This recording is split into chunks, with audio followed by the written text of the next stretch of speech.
Adekunle Adebowale Owoeye is a clothier and the managing director of the Dude Clothing and Upscale Designer Outfit store at Opebi, Ikeja, Lagos.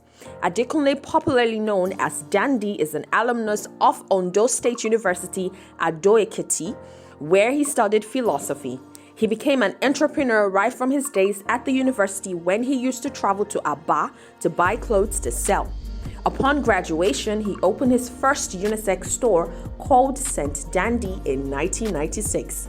He later opened 2 other outlets between 2003 and 2005 before separating the male section and the female section into 2 separate stores in 2008. The female store is called St. Dandy, which is run by his wife Oluwatoyin, while the men's store is now called The Dude. Dandy is an extrovert. He enjoys playing table tennis and reading. A native of Ikogosi Ekiti state, he believes your dressing must make a remarkable statement each time you step out of your house. My name is Adekunle Adebowale Owoeye, and people call me Dandy. I hail from Ekiti state, and I'm a clothier, and I have branches of the Dude and St. Dandy on Opebi Road. Let's start from what dandy really means. In the dictionary, 2 major meanings. The first one is anything excellent. That's the first one. The second thing is somebody that is trendy, that thinks about what he wears. Very, very important to him. That's how I came about the name. And I can remember when I was in high school, when we were about rounding up, there was somebody, one of our teachers, that started calling me that name, and it stuck. It's actually a long story, but simply put, I remember when I was in school, I had a shop. We used to call that shop Hamleys. We owned together, it was owned together with a friend of mine. The guy stays in UK now, Femi Aluku, if I can remember. We started fashion business together then. We used to come over to Lagos to pick okrika. I believe you guys know what okrika means. To pick okrika, we'll bring it down to school and we'll resell it. From that, we opened a shop through that. So by the time we got out of school, and there was no job for me, I just thought about it, that this is a line of business that I think I could really do well in. So I started. And if I can recall it very well, the first person that actually encouraged me was my elder brother. And he gave me a loan of 300,000 naira, and through a bank, he backed it up. I started going to Aba then, and the rest is the story. It's about 25 years now. It's been an adventurous journey, if I must say. And if I look at the experience so far, it cannot be bought by money. And running this kind of a business in a place, in a country like Nigeria, you need to be very dogged. If you look at the pains, there's so much. At least God has been so good, so good. And the most important thing I really have to say is, for anybody to run any big business in Nigeria, the first catch in there is it must be part of you. And looking back, I must say that God had been good to us. And running a business like this in Nigeria, apart from being rugged, you know, money is really essential, because the more capital you have, the farther you can go here. But I must say, the kind of business you run is part of you, if it's your purpose in life, definitely you can do well. Because Dandy is a different person.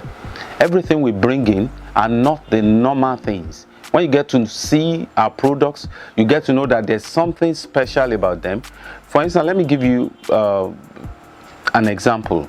Like if we go to Italy, for instance, and we get certain pairs of shoes, we try to make sure it's not the common things of the same designer that we bring down. And the things that other people keep on seeing on the designers, you know, and what have you, they get to know that these ones are different from what they are seeing all around.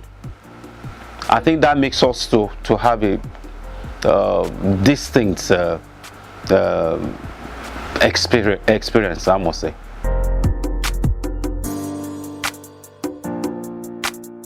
Just in a slow process anyway, but I must say that there's no nation in the world that can compete with Nigerians when it comes to fashion.